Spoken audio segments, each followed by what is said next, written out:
ക്രൈസ്തലോ ദൈവം സർവശക്തൻ, ദൈവനാമം മഹത്വപ്പെടുമാറാകട്ടെ. സദൃശ്യവാക്യങ്ങൾ 29 അധ്യായം 25 വാക്യത്തിൽ ഇപ്രകാരം നാം വായിക്കുന്നു: യഹോവയിൽ ആശ്രയിക്കുന്നവനോ രക്ഷ പ്രാപിക്കും. രക്ഷ എന്ന വാക്കിന് മോക്ഷം, അഭയസ്ഥാനം, സങ്കേതം, സുരക്ഷിതത്വം, മറവ് തുടങ്ങിയ അർത്ഥങ്ങൾ കാണാം. ഇവിടെ രക്ഷ പ്രാപിക്കുവാൻ യഹോവയിൽ ആശ്രയിക്കുക.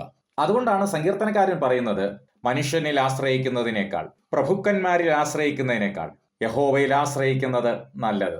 യിരെമ്യാവ് പ്രവചിക്കുന്നത്, യഹോവയിൽ ആശ്രയിക്കുകയും യഹോവ തന്നെ ആശ്രയമായിരിക്കുകയും ചെയ്യുന്ന മനുഷ്യൻ ഭാഗ്യവാൻ. കാരണം ഈ മനുഷ്യനെക്കുറിച്ച് യിരെമ്യാവ് പറയുന്നത്, അവൻ വെള്ളത്തിനരികെ നട്ടിരിക്കുന്നതും ആറ്റിനരികെ വേരൂന്നിയിരിക്കുന്നതുമായ വൃക്ഷം പോലെയാകും.